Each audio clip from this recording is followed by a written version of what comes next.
Assalamualaikum guys. This my collection is here. I going to tell you that. The episode starts with two siblings, Katara and Sokka, are out fishing in a small canoe. While Sokka prepares to spear a fish, Katara attempts and succeeds to catch one by bending the water around it, lifting the bubble above the canoe. Sokka, oblivious to his sister's success and ignoring her pleas to look at her catch, readies his spear to strike and accidentally hits the bubble with the back of his weapon, knocking the fish back into the ocean and drenching himself with the water of the now pierced bubble. Angry, Sokka berates Katara, complaining that he always ends up soaked whenever she plays with magic water. She corrects him, pointing out that it is waterbending and not magic, though before she can delve deeper into the specifics of the art, Sokka interrupts her and concludes that if he had weird powers, he would keep his weirdness to himself. The siblings start to bicker, though their verbal exchanges are cut short when the sea currents suddenly pick up speed. Sokka tries to steer the canoe to avoid collision with the chunks of floating ice, while Katara frantically shouts to go left, though the boat ends up being crushed between three ice floes, leaving Sokka and Katara stranded on the ice in the middle of the sea. After gathering their bearings, a furious Katara blames her brother for failing to go left as she had instructed, though Sokka counters by pointing out that Katara should have waterbent them to safety if she did not like his steering. When he concludes that it could be left to a girl to screw things up. This prompts Katara to lose her temper as she angrily yells at her brother that he is sexist, immature, and nut-brained. While she continues to rage out about all the things that she does for him as part of her chores, she involuntarily waterbends, cracking a large iceberg and eventually causing it to break and plunge into the ocean. As they are pushed back on their ice float, another iceberg, basking in blue light and containing two forms, rises to the surface. Deducing one of the forms to be that of a living human, Katara instantly grabs Sokka's club and makes her way over to the iceberg, despite Sokka's order to stay back as they do not know who they are dealing with. As they both arrive at the iceberg, she resolutely starts chopping at it.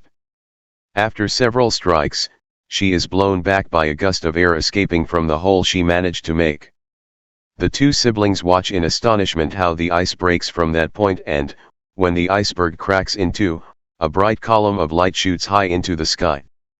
Prince Zuko, a Fire Nation teenager who has been hunting the Avatar for 2 years, sees the bright light from his ship. His uncle, Iroh, who has accompanied the young prince on his journey, dismisses the event as completely natural. Zuko orders his crew to head toward the light, insisting that the light was emitted by the Avatar. After Katara breaks through the ice, she finds the person is a young boy with strange arrow-shaped marks on his head and hands. Sokka, jarred by the bizarre events occurring around him, immediately points his spear at the boy, but the boy simply collapses into Katara's arms. She lays him down and tries to help him. Sokka pokes the boy in the head with the blunt side of his spear, still skeptical, but an annoyed Katara shoos him away. The mysterious boy drowsily opens his eyes to see Katara staring down at him, her own eyes a deep blue. He quickly recovers from his dazed condition, abruptly and cheerfully asking Katara if she wants to go penguin sledding with him, to which she confusedly agrees. The boy rises to his feet swiftly, the sudden movement taking a wary Sokka by surprise, prompting him to become defensive with his spear.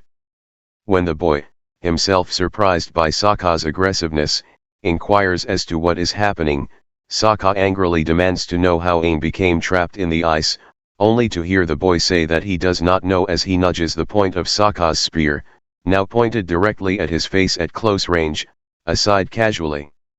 Hearing a growling noise from within the crater of the hollowed iceberg, the boy climbs back over the rim to find a large, furry, six-legged creature lying motionless within. It takes a moment for him to enthusiastically rouse it. Sokka asks, unsure, what the thing is, and the boy replies that it is Appa, his flying bison. Sokka expresses disbelief over the purported ability of the large bison to fly. Appa sneezes on Sokka, covering him with bison snot. A thoroughly disgusted Sokka reacts by trying frantically to rub the offending substance off himself onto the snow, while the boy assures him that it washes out. The boy, looking around at his surroundings, asks if they live nearby, which angers Sokka to tell Katara not to answer, as he is convinced that the mystery boy is a Fire Nation spy, a notion that Katara rejects sarcastically. Introducing herself, she asks the boy what his name is, though as he tries to answer, he sneezes, launching himself into the air. Drifting deftly back to the ground, he rubs his nose and tells them happily that his name is Aang. Katara, astonished by the distance Aang rose into the air by sneezing, muses that he must be an airbender, which Aang confirms. Sokka, convinced that he is going crazy, decides aloud to go home and leave behind the nonsensical world he has stumbled upon. He takes all of 3 steps before realizing, unfortunately, that he is stranded on an iceberg in the middle of the ocean. Aang, seeing the problem, offers to fly the 2 back to Wolf Cove.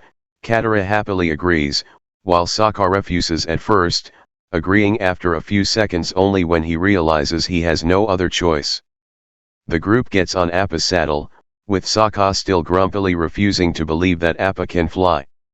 Aang says, "Yip yip," and Appa leaps into the air, though immediately comes crashing back down into the water and starts swimming. While Sokka crows sarcastically about Appa's inability to fly, Aang decides Appa is still too tired to fly just yet. He turns around and stares at Katara with a huge smile on his face, causing her, after a few long, awkward seconds, to ask, "Why are you smiling at me like that?" He replies, "Oh, I was smiling." Sokka lifts his head back, groaning, while Katara, at first smiling at Aang's response, frowns back at Sokka. On the deck of the ship, Zuko stands looking out over the water alone.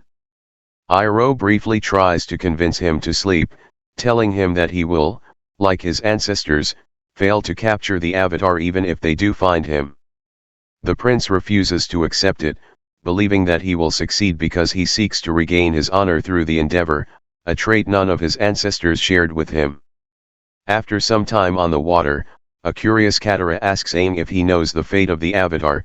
Being an airbender, she knows that the Avatar was supposed to be an air nomad.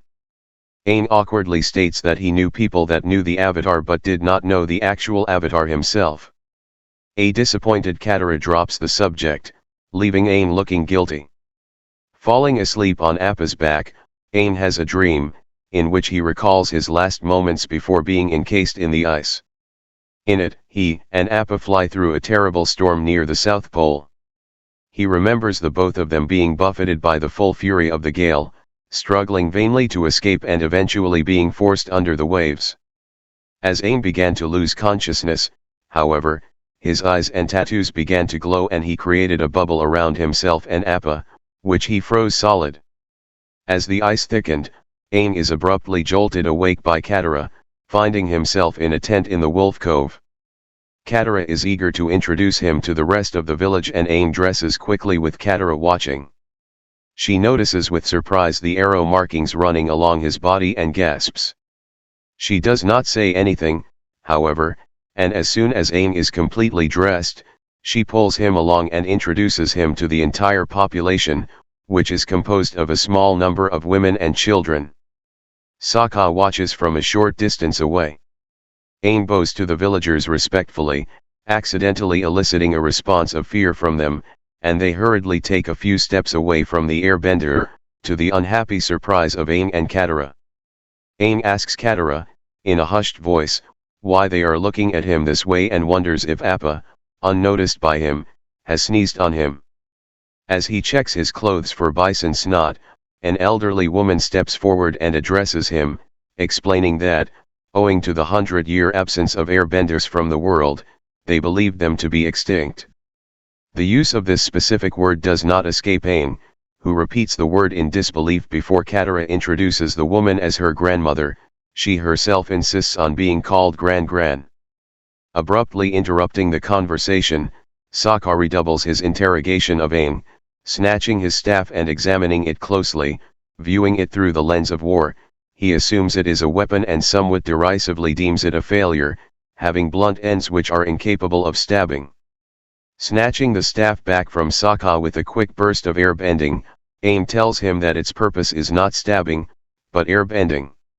He promptly opens the wings on the staff, causing Sokka, his terror renewed, to reel back from it as a young girl, thrilled, asks Aang to repeat the magic trick. Aang gently reminds her that it is airbending, not magic. Moving the staff around himself with his arms, he mimics flight as he explains that, by manipulating the currents of air around the glider, he can use it to fly. Sokka immediately counters with a burst of sarcastic skepticism, "You know, last time I checked, humans can't fly." Aang, with a calm but confident reply of "check again," proceeds to launch himself into the air, raising a gust of wind that makes the villagers cover their faces, and he begins to fly circles around them. After a few seconds, emboldened by the adulation of the astounded villagers, he attempts to fly with his eyes closed and collides head-on with a watchtower made of snow and ice, causing it to collapse. As Katara and a few of the children rush to Aang's aid, Sokka rushes to the base of the fallen structure and tries vainly to save it. As a mass of snow buries him, he grumbles aloud about Aang and Katara both being time-wasting benders and storms off. Aang is thrilled to learn that Katara is a waterbender, though Katara is only able to tell him that she is only sort of a waterbender before her grandmother calls her away, telling Katara she has chores to do. Out of earshot of Aang, Katara ecstatically tells Gran that she believes that she has found a bender who can teach her waterbending. Gran seems skeptical of Aang's potential and warns Katara not to place too much stock in a person she has only just met. Katara brushes the request aside, replying, as she strikes up a meditative pose, that she believes Aang is filled with much wisdom. At that very moment, they happen to glance over at Aang, who is showing the village toddlers, to their deep amusement, his ability to stick his tongue to his staff. Meanwhile, on the Fire Nation ship, Prince Zuko practices his fire-bending techniques with Iroh as the instructor by sparring against two soldiers. After a quick fire-bending exchange between them, Iroh stands up with a sigh and stops the fight, somewhat impatiently correcting a mistake which Zuko has made. Becoming impatient, Zuko wheels on his uncle, demanding to be taught the next, more advanced, set of moves, though Iroh merely brushes his demand off, stating that Zuko must first master the most simple and basic moves. Flying into a rage at Iroh's words, Zuko attacks one of the soldiers with a blast of fire, knocking him off his feet, before once again rounding on Iroh. He repeats his demand, reasoning that the Avatar had 100 years to master the elements and could thus not be beaten with basic fire bending. Mulling his nephew's words over for a few seconds, Iroh concedes, though only on the condition that he be allowed to finish eating his meal of roast duck, which he placidly proceeds to do in front of a dismayed Zuko. Sokka gives the 6 young boys of the tribe a stern lecture on their military practices, emphasizing that they are the warriors of the tribe, but is interrupted by one of them when he innocently raises his hand and says that he needs to pee. After a brief attempt at getting his point across, Sokka unhappily asks how many of them need to do the same, and all the boys raise their hands. As the kids leave, an annoyed Sokka facepalms and Katara walks up, looking for Aang. Aang himself is leaving the outhouse as she talks to Sokka, and, as the boys arrive at the outhouse, Aang enthusiastically declares, "Wow! Everything freezes in there." While the boys laugh, Sokka becomes angry and demands that Aang leave, as they are in the middle of a lesson for warriors only. To his further distress, he hears more laughing children and discovers some of the boys and Aang playing on Appa. They are taking turns sliding down the bison's tail and off the end, which has been propped up so that it points into the air. In addition, they have taken his spear and are using it to measure the distance they have flown. Rushing over and demanding that they stop, Sokka berates them and rails on Aang once more, accusing him of distracting his warriors with fun and games, things which have been pushed aside in light of the ongoing war. To both Sokka's and Katara's shock, Aang slides down from Appa's back and, somewhat curiously, reveals that he has no knowledge of any such war. Sokka, utterly disbelieving, asks Aang if he is kidding, and Aang opens his mouth to reply, but his attentions are abruptly stolen by the sudden appearance of an otter penguin standing behind the siblings. He races off toward the animal, raising a cloud of blowing snow with airbending as he departs, leaving Sokka, still dumbfounded, to ask the same question of Katara. They exchange looks of uncertainty and slight confusion. Some time later, Katara tracks Aang to an icy waste populated by a flock of otter penguins. The airbender is in the process of trying to catch one, but the creatures are proving to be too fast and slippery for him. Katara approaches and agrees to teach him how to catch one, on the condition that Aang teach her waterbending. While he likes the idea, Aang points out reluctantly that he knows nothing about waterbending, being an airbender, and he asks if there are any other waterbenders from whom she could learn. Katara responds despondently that she is the only waterbender in the whole of the South Pole. Aang is struck by the injustice of the situation and suggests the Northern Water Tribe as an option, certain that the other tribe should have waterbenders to teach Katara. Excited by the thought of finding a waterbending master for Katara, he offers to fly her to the North Pole himself. Katara, however, expresses uncertainty at the thought of leaving her tribe, and Aang suggests that she consider the matter later, teaching him to catch penguins in the meantime. She gives Aang a pensive speech about the method of catching penguins being an ancient and secret art before simply pulling a fish from her sleeve and tossing it to Aang, who laughs as he is mobbed by otter penguins. Aang and Katara go penguin sledding afterward, racing through the varied terrain. They eventually enter a tunnel in the ice. Emerging on the other side, they find themselves on a wide, icy plain dominated by an old abandoned shipwreck, which is elevated by a rough outcropping of ice. Aang asks what it is, and Katara tells him it is a Fire Navy ship, the source of a dark episode in the tribe's history. Aang makes as though he would investigate the ship, but Katara, afraid, expresses her reluctance to do so. When Aang tells her that being a bender involves letting go of fear, she joins him and they walk toward the ship, making their way inside. As they explore the ship, Katara explains that the ship is as old as her grandmother and that it was a part of the Fire Nation's first assaults on the tribe. As they investigate a room full of spears, Aang stops her, saying that he has friends all over the world, the Fire Nation included, and that he never saw any war at all. Katara asks him how long he was in the Iceberg, and Aang, unsure of his own words, guesses that it could have been a few days. Astounded, Katara tells him that it must be around 100 years. When Aang objects to the suggestion, Katara clarifies that, since he has no knowledge at all of the war with the Fire Nation that has been raging for nearly 100 years, it only makes sense that he must have been trapped in the iceberg for that time.